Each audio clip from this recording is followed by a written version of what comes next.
నిన్న రాత్రి బిఆర్ నాయుడు గారి రంకు వీడియోలు బయటకొచ్చినాయి. బిఆర్ నాయుడు గారు అది ఫేకో లేకపోతే డీప్ ఫ్రైయో డీప్ ఫేకో ఏఐయో ఇవన్నీ చెప్పాల్సిన అవసరం లేకుండా ఇమేజెస్ కూడా బయటకు వచ్చేసింది. ఒక మహిళతోటి బిఆర్ నాయుడు గారు ఒక పుణ్యక్షేత్రానికి వెళ్ళినటువంటి ఒక ఇమేజెస్, వంటింట్లో ఉన్న మహిళతో బిఆర్ నాయుడు గారి రొమాన్సులు, ఆ మహిళ బిఆర్ నాయుడు గారి ముందు చనువుతోటి కాలు మీద కాలేసుకునే విధంగా,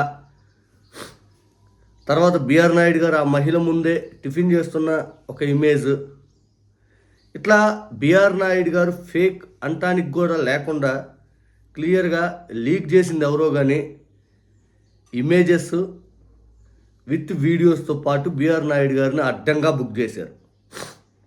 బిఆర్ నాయుడు గారు వచ్చి బయటికి సమాధానం చెప్పుకోలేని విధంగా అవి ఇప్పుడు లీక్ అయితే చేశారు. ఇక నేను మార్చేస్తా అని గుండెలు బాదుకొని 5 సంవత్సరాలు నేను గుడికి కూడా వెళ్ళలేదు, 2019 నుంచి 24 వరకు వెంకటేశ్వర స్వామి గుడికి అని చెప్పి అహంకారపూరితమైన మాటలు మాట్లాడుతూ అధికారంలోకి వచ్చాక, ఏదైతే టీటీడీ చైర్మన్ అయ్యాక 6 చనిపోయారు చరిత్రలో ఎప్పుడు లేని విధంగా. ఆ అహంకారం అనేది ఎక్కడికి పోయింది?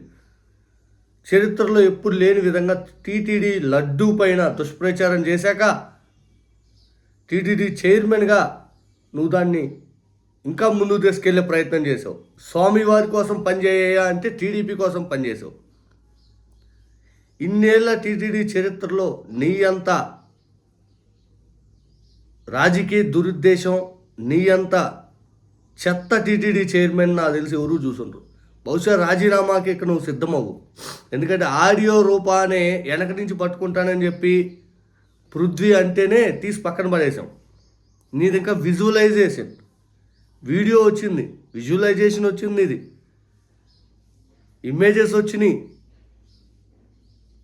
ఇప్పుడు ఇంకా కూడా నువ్వు బుకాయింపు చేసుకుంటా అక్కడ కానీ ఉంటే నిజంగా హిందువులకు అవమానం. ఇది నీలాంటి రంకు వేషాలు నడిపే వ్యక్తి అక్కడ ఉండటానికి వీల్లేదు. ఇన్ని రోజులు కూడా వెంకటేశ్వర స్వామి నిన్ను భరించలా పోయి ఉంటాడు. అందుకే ఎవరో ఏం లీక్ చేశారో బయటకు వచ్చేసింది. ఎవరి ద్వారా వచ్చిందో ఏం జరిగిందో ఏమో అయ్యిదని చెప్పి. బికాజ్ ఎందుకంటే ఇటువంటి నీ దగ్గరకు ఉన్న వాళ్ళు లీక్ చేసేది, ఎవరు బయట వాళ్ళు వచ్చి లీక్ చేయరు. ఇక మూర్తి శానాకాలం ఏదవుతుంది అని చెప్పి ఎట్టెట్టు కొట్టుకున్నాడు. ఉంది శానాకాలం ఏదో ఉంది.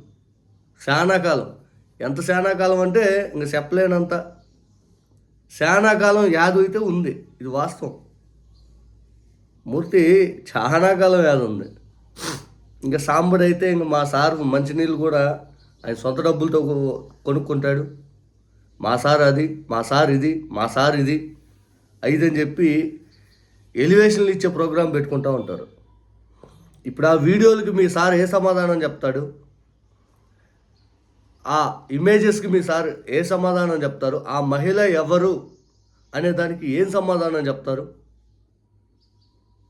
కట్టుకున్న ధర్మపత్ని ఉన్నంగా ఇంకో స్త్రీతోటి మీ సార్ అంత చనువుగా ఎందుకున్నారు అనేది కూడా ఇక్కడ మాట్లాడాల్సిన అంశం. ఇప్పుడు మీ సార్ వచ్చి ప్రెస్ మీట్ పెట్టి ఏం సమాధానం చెప్పుకుంటారో ప్రపంచం మొత్తం ఎదురు చూస్తూ ఉంది. ఎందుకంటే ఆల్రెడీ ఈ వీడియో సోషల్ మీడియాలో విపరీతంగా వైరల్ అయినాయి. విపరీతంగా అర్ధరాత్రి ఎవరో పోస్ట్ చేసినా ఆటోమేటిక్గా ఎక్కడికో వెళ్ళిపోయింది అది. ఇప్పుడు మీ సార్ ఇంకా వచ్చి డీప్ ఫేక్ అయ్యిందంటానికి కూడా అవకాశం లేనంత వైరల్ అయిపోయినాయి.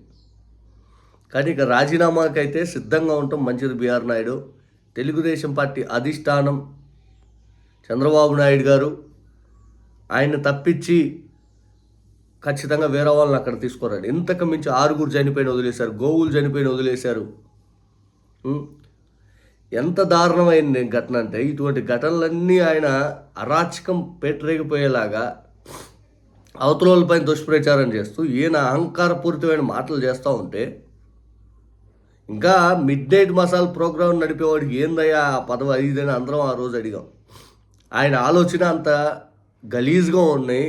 టీవీ షోలో మిడ్ నైట్ మసాలా ప్రోగ్రాంలు నడుపుతూ ఉన్నాడు. అటువంటి ఆయన్ని తీసుకుపోయి బిజినెస్ మైండ్ అయింది, ఎటువంటి పరిపాలన అనుభవం లేదు. ఆయన్ని తీసుకుపోయి టీటీడీ చైర్మన్ చేస్తే రీల్స్లు చేసుకుంటున్నారు. పుష్కరుని పక్కన గుడి ఎదురు రీల్స్, అది డ్యాన్సులు వేసుకుంటా. ఏంది అది? ఎప్పుడైనా చూసాం మనం? ఎప్పుడైనా చూసామా? మెట్లు ఎక్కుతుంటే రీల్స్ ఎప్పుడైనా చూసామా? టీటీడీ పరిధిలో ఈరోజు నెగిటివ్ ఇంపాక్ట్ అనేది కలవని రోజు ఒకటి చెప్పండి. లడ్డూ పోట్లో కాలిపోతుంది, పాములు గరుస్తాయి, విఐపీలకు 15 నిమిషాల దర్శనాలు, సామాన్యులకు దర్శనాలు కల్పించడానికే ఎన్నో అగచాట్లు, వసతులు ఏర్పాటు చేయడం సరిగ్గా ఉండవు. ఇంక ఈ వ్యక్తిని నిజంగా మనందరం ఒకటి గుర్తుపెట్టుకోవాలి. మనం ఈరోజు ప్రతి మాట మాట్లాడేది రాజకీయ విమర్శ కాదు, డైరెక్ట్ వెంకటేశ్వర స్వామితో మనం పెట్టుకుంటున్నాం. తెలుగుదేశం పార్టీ వాళ్ళు మరీ ముఖ్యంగా గమనించాలి. మీరు చేస్తున్న ఆరోపణ జగన్మోహన్ రెడ్డి గారి మీద వేసే రాజకీయ లాభం కాదు. మీరు చేస్తున్న ఆరోపణ మీరు ఎదురు పెట్టుకుంది వెంకటేశ్వర స్వామిని. వెంకటేశ్వర స్వామితో డీల్ చేస్తున్నారు కాబట్టి ఇటువంటి చరిత్రలు ఎప్పుడు ఎవరికి జరగల, ఇటువంటి వచ్చినాయి. డైరెక్ట్ వెంకటేశ్వర స్వామి మీద మనం చేస్తున్నాం, వెంకటేశ్వర స్వామితో మనం డీల్ చేస్తున్నాం అనే ఆలోచన మీరు మర్చిపోవద్దు. ఆ స్వామి ఆగ్రహంగా ఉంటే ఏ రకంగా ఎంత ఇబ్బంది పడుతుందో చూడండి. ఎప్పుడు జరగనటువంటి ఘటనలన్నీ జరుగుతూ ఉన్నాయి. నిన్న 18 మంది చనిపోయారు, మన కల్తీపాల దగ్గర దాదాపు 10-11 మంది చనిపోయారు, తొక్కిస్లాట్లు చనిపోతున్నారు. ఎక్కడికక్కడ ఆస్తి నష్టాలు, ఎక్కడికక్కడ ప్రాణ నష్టాలు ఎన్ని జరుగుతున్నాయి ఈ మధ్య. ఇవన్నీ దయచేసి చేయొద్దండి.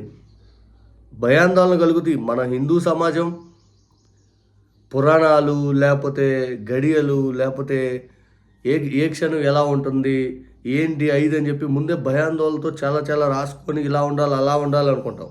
అటువంటి డైరెక్ట్ దేవుడి మీద నాస్తికుల్లాగా ఆరోపణ చేశారు చంద్రబాబు నాయుడు గారు. దయచేసి ఇప్పటికైనా మానుకుంటారని ఆశిస్తూ ఇక బిఆర్ నాయుడు గారిని ఆ టీటీడీలో నుంచి బయటకు వేయండి. ఆ టీటీడీ చైర్మన్కి ఇంకో 2 నియమించండి. దయచేసి ముఖ్యమంత్రి చంద్రబాబు నాయుడు గారు ఇది చేయండి.